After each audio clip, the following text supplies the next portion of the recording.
What's up, par? Pa-entry place nga pala, no? Okay, update tayo ngayon. March 5, 2024. Okay, baka sa magtatanong dyan, ba't ako iba ng channel? Alam nyo na yung rason. Subscribe na rin kayo dito sa bagong channel natin. Kasi post ako dito din ng mga highlights, hindi lang sa about DTM, pati sa HOF, lahat ng highlights. At kung gusto nyo ma-feature dito sa bagong channel natin, pwede kayo mag-send ng mga clips or mga highlights nyo para ma-feature natin dito. Kung gusto nyo lang, basta hindi bababa ng 3 minutes yung video. Okay, let's go. Punta na tayo dito sa update. Rekta na tayo dito. Meron dito 1, 2, 3 na update natin, no? Okay. Una, Awaken of Book of Secret, Arise of the Hero event. Yan. Ito yung laman niya. Awaken Storm, 7 days, 14 days. Divine Dragon Blazing. Yung Book of Secret. Exchange Shop. Okay. Tapos, Osher, Millar Heroes Purchase event. Tapos, Divine Dragon Surprise event. Piggy. Ito yung Piggy. Ito yung Richard, diba? Gold to. Sakit yan, pero tara, tignan natin yan. Tapos Challenge Legendary Magic Stone and Spirit Treasure Summoning Event. Yan, balita ko copper to. Okay, kaya maganda na kayo ng mga copper. Tapos ito yung bagong appearance na pinili talaga, nauna pa sa mga unang update. Go Wayfarer Ranger Assemble na din. Okay, punta na tayo direkta sa update. Okay, ito yung pinakaunang-una. 7 days. Okay, yung 7 days Epic Move Potion, Skill to Mythical Piece 100 naman. Legendary Spirit Stone Summon. Okay, goods din. Legendary Hunting XP Hunting sa mga nagpapa-level up. Sa amin wala ekes to. Okay, Spirit. Yan yung 7 days. Click nyo na lang kung gusto nyo pa ng details. Okay, yung 14 days check natin. Tignan natin. Epic Glittering Powder. Oh, Assurium maganda. Life Essence maganda. Box. Ito Assurium maganda. Panax, nice one. Tapos 300. Okay, 300 sa 7 days. Legendary Blue Dragon Statue. Epic pala, epic. Ito yung legendary, isa lang na naman. Sana maging 10 Merpor, no? 10 lang sana. Epic Nurse Herb 3 din sa 9 days. Dragon Steel. Epic, ito yung 100. Tsaka Legendary Aces. Okay. Tapos Summon Box. Darken. Goods din. Tapos pinakahuli yung Divine Dragon Blessing.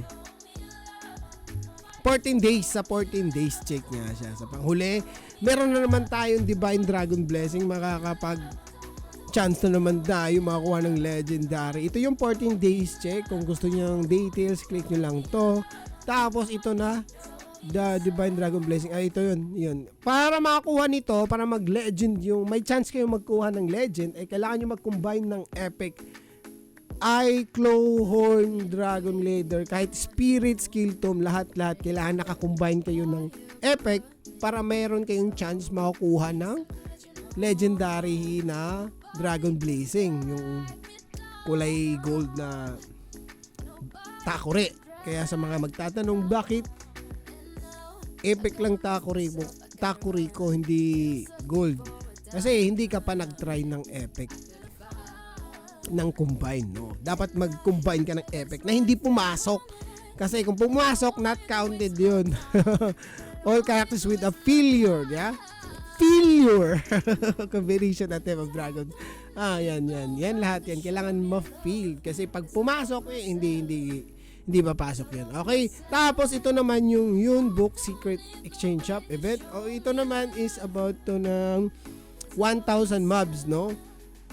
Yan. Kailangan yung pumatay ng hindi na natin nababasa naman dito. Kailangan yung pumatay ng 1,000. Kailangan yung pumatay ng 1,000. Kailangan yung pumatay ng monster, tapos bibigyan kayo ng 1,000 book. Pero hindi dapat bababa sa level mo, no? Hindi bababa ng level 20 sa level mo. Kaya mas maganda same level mo or mas ahead sa iyo, mas mabilis mag-drop 'yun. Nakakuha siya sa lahat Magic Square Secret Peak. Basta hindi bababa ng level 20 sa level mo, sa current level mo. Yan. Tapos ito yung shop. Tara, click natin kasi hindi naman natin alam yung mga exchange dito. Okay, ito yung ma-exchange mo sa makukuha mo everyday. Ito sa magtatanong na naman sa akin, ano bang magandang bilhin? Depende yan, depende. Kasi sa amin, pinakauna namin kung may codex dito, codex talaga inuuna ng may-ari, no? Tapos syempre itong mga Assure, yung mga Panax, binibili din namin yung mga ganito. Sa iba kasi hindi gamit sa inyo yung mga ganito, hindi nyo. Sa amin kasi gamit to. Kaya depende sa karakter yan. Depende yan sa anong gusto mo, anong kailangan ng karakter mo. Kaya hindi ko masasabi maganda to sa'yo kasi hindi ko naman alam yung karakter mo. Kaya sa amin maganda yung mga ganon, mga Panax, mga Assure, mga mineral fluid, mga legendary statue. Yan, ito kasi kailangan namin. 1,000 din yan, di ba? Yeah, dito, kung may kailangan ka pa dito, lalo na to mga epic materials, di naman namin kailangan siguro to. Pag kukombine lang namin, alam nyo naman sa combine, minsan napipild. Siguro laman nito epic kasi epic siya. Oh. Materials, Mystic Cheese. Mystic Cheese? Hindi naman to mystical piece, no? Ito yung mystical piece. Oh. Yan, depende yan. 3,000 naman din, di ba? Magsasayang lang kami dyan kung kukunin namin. Pero hindi sa lahat nga. Depende sa karakter yan. Kaya sa magtatanong, uunahan ko na kayo, depende sa karakter. Kung anong need mo, tignan mo na lang dito. Malalaman mo naman kung anong need ng karakter mo eh. Okay, di ba? Okay. At balik na tayo doon sa okay, yan yun. Kailangan lang pumatay ng boss. Box tuloy. Kailangan yung pumatay ng mobs. Tapos makuha kayo ng 1,000 book. Everyday 1,000 yan. Everyday 1,000. Tapos matatapos yan sa 18 na. Okay. Kaya malaki pang araw-araw naman kayo pumapatay ng mobs, di ba? Dapat ganun. Okay, tapos ito naman yung Usher Miraculous Fortune. Ito naman yung nag 50% yung discount ng artifact. Yan. Click nyo na lang dito for more details, no? Pero, sige, click na lang natin. Ano ka ba, Bento? Nag-update ka nga. Ayan. Ito naman, nagkalahati yung pambayad mo sa pagbuo ng artifact. Yan. Dating 50, naging kung ano si 50% nga. Yan. Tapos yung pag nag-enhance ka, 1 na lang pag rare. Pero pag Dark Steel, 10. Pag legendary, 100. Okay. At ito naman yung, ano naman to? Transferring equipment cost during one. Okay. Pag nagpa-plus, kaso hindi naman natin mapa-plus. 12 hanggang 7 nga lang, hirap pa. Copper. Yan mga copper, tapos dark steel. Okay. Ito naman dragon steel. Okay. So pag i-enhance, okay. Yan, check nyo lang about to sa dragon artifact. Yan. Kung magka-craft kayo, lahat naman siguro may dragon artifact. Pero maganda mag-craft ngayon, lalo na sa mga wala may epic. Di ba alam ko 600 to, up to 500 na lang ba ngayon, no? Parang 500 kasi kalahati nga daw. 500 gumawa ng epic na artifact eh. Ngayon, no, 250 na lang, sobrang mura, di ba? Kaya craft na. Mag-craft na kayo. Tapos ito naman, Divine Dragon Surprise Gift. Ito, rekta to sa mail nyo.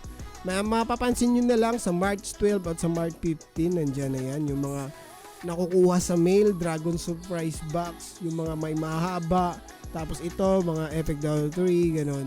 Surprise box yan, magsisimula yan sa 12 hanggang 15, mahaba-haba din, no?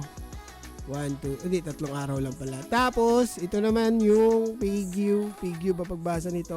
Happy Spending Event, ito yung mga may kaya na event. Ito, last time yung may-ari ng Ben, tinapos niya to. Kailangan mo dito ng 60 gold. Yan ha. Kailangan mo mag-top up ng 60k gold. Yan yung kailangan mo. At hindi siya yung nabibili lang sa market, ganun. Hindi. Top up talaga siya. Top up. Kailangan mo mag-top up ng 60k gold. Pero maganda naman yung nakuha namin kasi meron kapag natapos mo to, may rekta, may mythical piece ka na legendary. Yung nakuha namin ay yung shield ba, physical attack yun. Goods naman. Tapos ito yung makukuha mo, may chance ka rin. Hunting Legendary Fusion, Epic Reserve, Fragment, Magic Storage Treasure, Sir Summon, yan. Basahin nyo na lang. Tapos dito, ito naman yung bago na naman is store yan. Store information sa Pigio. Okay. Pagpapalit mo dito sa component. Okay. Ito hindi ko pa alam kasi kakalabas lang ito. Wala naman to nung nakaraan eh. Wala to nung nakaraan. Pero maganda oh. Yan oh, maganda. Kaso nga lang, sa mga F2P dyan, okay, wag nyo nang asahan kasi gold nga to. Pero baka makakuha kayo dito. Maganda naman din. Right, makaabot lang kayo dito sa 1.5 or 5,000. Masakit yan. Okay, basta yan ay about sa gold. Magta-top up. Sa mga F2P, pass na lang muna dito. Masakit to sa mata. Tapos ito na yung Legendary Magic Stone and Spirit Treasure Event. Okay, copper siya ngayon, copper, no?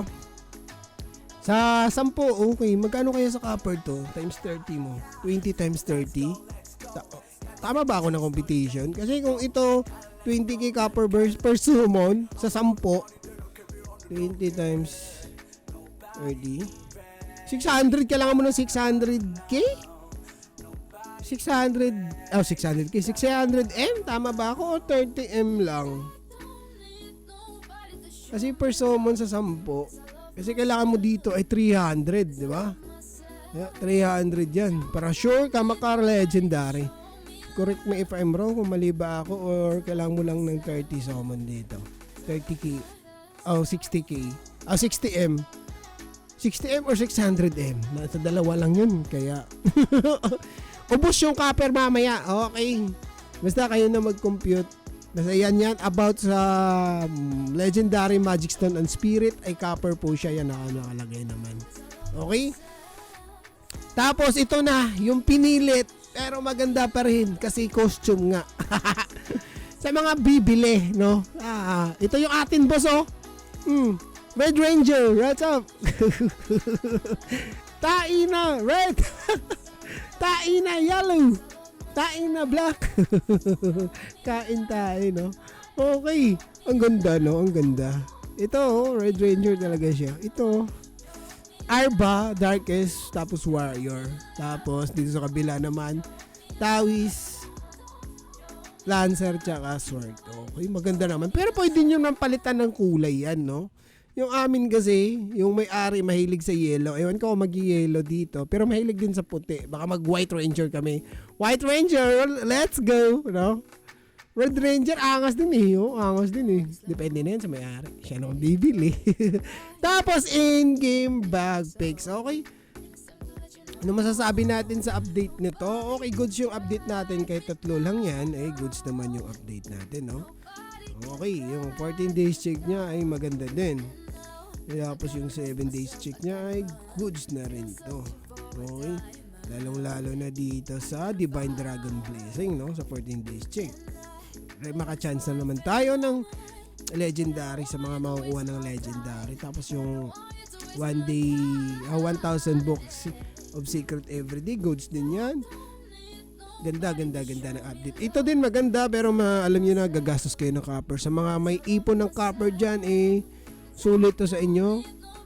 Sana makuha nyo. Tapos ito naman is depende na kung gusto mo talaga mag-spend. Alam ko nasa 1.5 to eh. 1.5 pesos. Yung mga ganito. 1.5 ba? Tama ako, no? Appearance. 1.5 o 500. 1.5 to eh. Pag armor. Tapos pag weapon yung 500 kadalasan or olo ganon. Ito rekta na eh. Kaya makikita natin ito mamaya pag apps na ng server. Okay? At hanggang dito na lang ako par, no? Kung meron kayong tanong, comment down below na lang. At keep on grinding para ma-enjoy nyo yung game. Keep on grinding para secure your mining and Bente Place out!